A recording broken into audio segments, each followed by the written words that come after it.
3 months. I spent 3 months preparing for this event. And how did it go? Well, you saw the thumbnail. Remember BetSpot's September 2024, the event I like to call the Morphy's Law of Robot Combat Events? This event saw that and said, hold my beer. This is what actually happens when everything goes wrong. If you want to see what I did to prepare, that's in a separate video uploaded to my channel. As a reminder, we have Hellspear driven by me, Shadowluck Next Time driven by me, Cloaking Hazard driven by Driver 5, and Iron Lung driven by Driver 3. Now let's get this review over with. One interesting thing was that they alternated between plastic and open fights throughout the whole event, instead of doing all the round 1 open fights followed by all the round 1 plastic fights.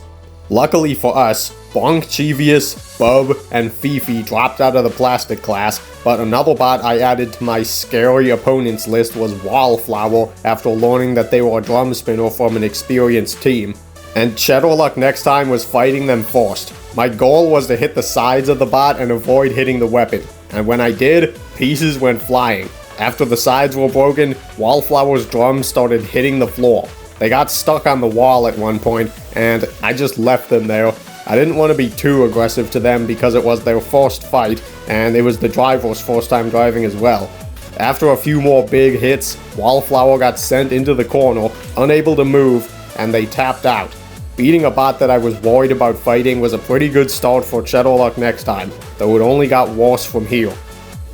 Cloaking Hazard's first opponent was Striker 106, a bot from the St. Patrick High School robotics team that was using the same kit as Cloaking Hazard, just without the front extensions. This fight wasn't that exciting, which is what you would expect from a battle between two lifters. The way it went was, Cloaking Hazard would get a lift, Striker would get a lift. Cloaking Hazard would get a lift, Striker would get a lift. This repeated for 2 minutes, except Cloaking Hazard was the one who got more lifts, I think. I don't know, I didn't count, but Cloaking Hazard won the judge's decision, so they probably did. The first opponent for Hellspear was ShimWow, a wedge bot who seemed like the perfect opponent to test the new Hellspear on. Since they only had a wedge and no damaging weapon, I put the front fork on Hellspear. At first, it worked, but then Hellspear hit the back of ShimWow and was sent flying and got stuck in the arena. Their front fork actually got bent downward, so even after they were unstuck, they couldn't move. The referee was nice enough to flip Hellspear over to let the fight continue, but that didn't have much of an impact on the result of the fight. Without any low ground, all Hellspear could do was bounce around every time they hit the wedge. I tried to hit ShimWow on their side, but I wasn't able to. When the 2 minutes were up, the judges voted for ShimWow, making Hellspear the first explosive robotics bot to enter the losers column. Iron Lung was unlucky enough to draw Pablo Escobar in the first round. Driver 3 started by doing exactly what he needed to do, hitting the side of Pablo and trying to avoid getting sent in the air, but Iron Lung couldn't take those big hits so well.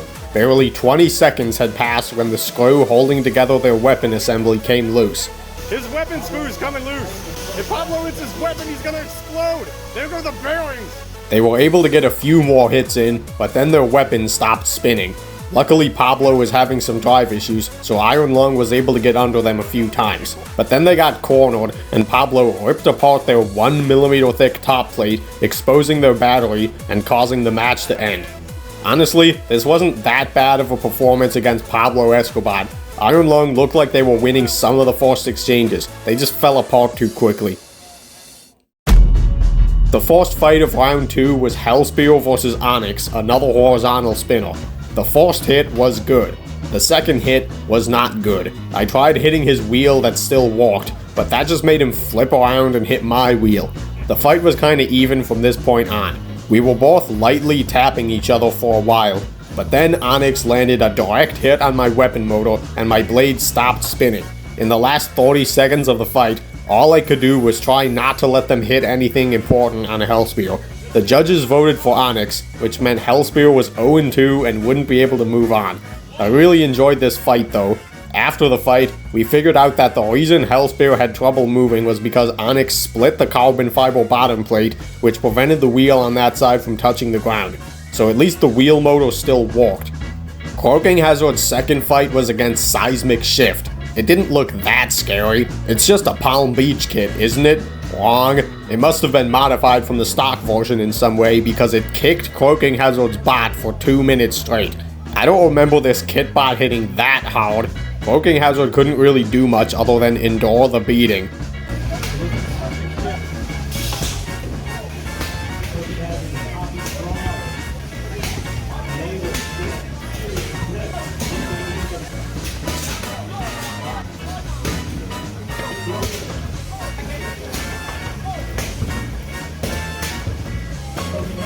They got a lift here and there, but that didn't really do much. Croaking Hazard survived the full 2 minutes, but they didn't win the judge's decision. Iron Lung got a bye in the second round, which gets treated as a win in this kind of competition, so they could get in the tournament if they win their third fight. At the very end of round 2, Cheddar was up against Plasferatu. Now, I was prepared for his powerful weapon, and after seeing he would be using forks instead of a wedge, I was confident I would win the exchanges if we went weapon to weapon. But what I wasn't prepared for was how fast Plasferatu could move around. He didn't bother with hitting my weapon, and instead went straight for the wheels. Eventually, pieces started coming off of Cheddar, and it became hard to control the bot, which unfortunately gave Plasferatu this perfect shot at my back. Plasferatu's weapon may have broken, but parts were starting to come loose inside of Cheddar. The wheel that got hit earlier fell off, and the weapon motor came loose and started spinning more slowly. Eventually, the wheel that was still on stopped working, and Cheddar wasn't showing enough movement to avoid the countdown. I'm not entirely sure why the wheel stopped working, because when I took it apart, I discovered that the screws holding the motor in place came loose and pushed against the blue part of the wheel, and the drive motor wire was unplugged from the receiver. Our first fight of round 3 was Croaking Hazard vs Iron Lung. Yeah, apparently out of 21 bots, there weren't any better opponents for these two bots than each other. Iron Lung really got the worst possible lineup so far. Pablo in round 1, no opportunity to fight in round 2, and someone from our own team in round 3. I suggested that Iron Lung use the slanted blade for this fight to cut into Croaking Hazard's wedge, but Driver 3 chose to use the blade with the sideways cutting teeth. And when the fight started, it was easy to see why. Iron Lung avoided hitting the wedge and instead tried to go for Croaking Hazard's wheels. It seemed like a good strategy, or at least it might have been if Iron Lung could execute it, but Iron Lung was having a really hard time actually getting to the wheels. It seemed like Driver 3 forgot what to do in this fight. In the second half, they even started hitting the walls a lot. By the time they actually ripped the wheel armor off, only about 15 seconds were left in the fight. When the fight ended, Iron Lung hadn't really done that much damage, and Croaking Hazard's lifts were enough to give it the win. You know, we spent most of our time before this event helping Driver 5 practice, but apparently we should have been giving Driver 3 more practice because that performance from Iron Lung was not great. It's possible that Driver 3 was just too afraid to hit Croaking Hazard's wedge. During the few practice fights we did, whenever Iron Lung and Croaking Hazard drove at full speed into each other, Iron Lung would get thrown in the air, so maybe Driver 3 wanted to avoid that whenever he could. I don't know if that was actually his strategy, but it's possible. Cheddar's third opponent was PW1, a Palm Beach lifter kid from Proviso West High School. It seemed like this would be an easy fight, but Cheddar encountered another problem here. This was the first fight where I tried the foaming TPU spike wheels on Cheddar, and they gave me a lot less traction than the foam wheels covered in liquid latex that I usually use. The spike wheels may be better for our other bots, but they clearly don't work well with an undercutter.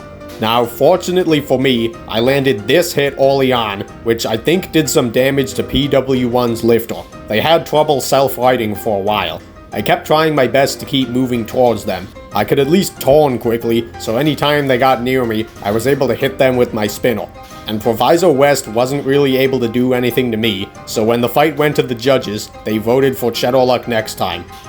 As for Hellspear, my plan was to just wait until I saw Hellspear's name on the list and then decide what to repair depending on who my opponent was. But Hellspear's name never appeared on the list.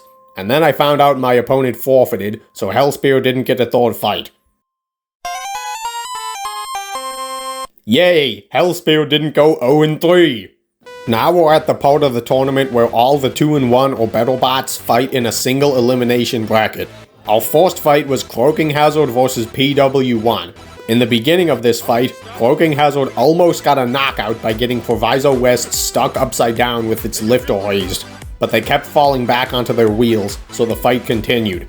Croaking Hazard flipped their opponent many times throughout the fight, while Proviso West only got 2 successful lifts, the second of which got them stuck together, but with only 10 seconds left, there wasn't enough time to separate them.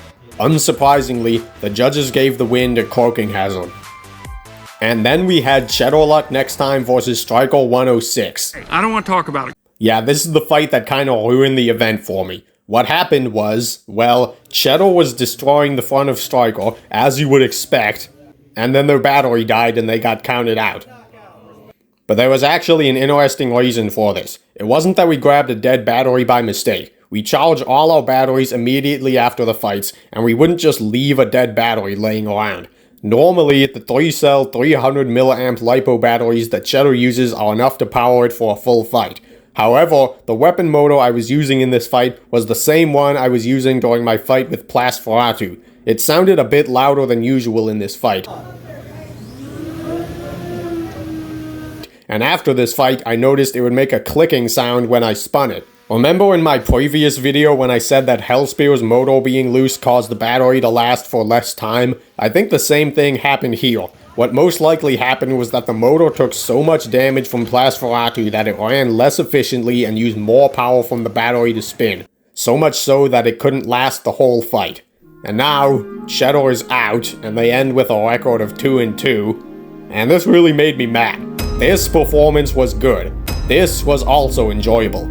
This kinda sucks. My favorite antweight has been reduced to being mid now, and I didn't even get to fight Pablo. What I wanted most at this event was to get my revenge on Pablo, or at least have a fighting chance against them.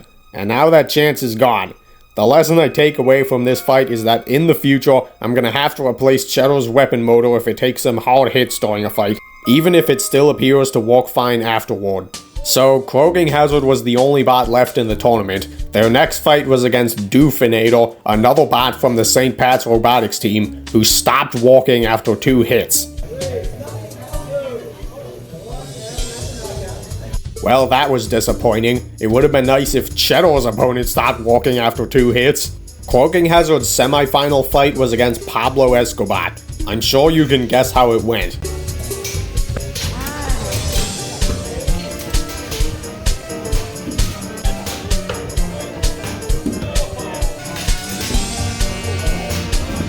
The difference between this fight and the one against Seismic Shift was that it did not go to the judges. Pablo broke Croaking Hazard's servo and prevented them from self-righting, which made Driver 5 tap out. Croaking Hazard's last fight was the battle for 3rd place against Plasferatu. Croaking Hazard got underneath in the first exchange, but then Plasferatu got underneath and started ripping pieces off. First the tip of the lifter came off, and then one of the wires on the servo broke, so Croaking Hazard's weapon was completely useless. Oh, I got your servo wire, I think. Yeah, the red wire's broken.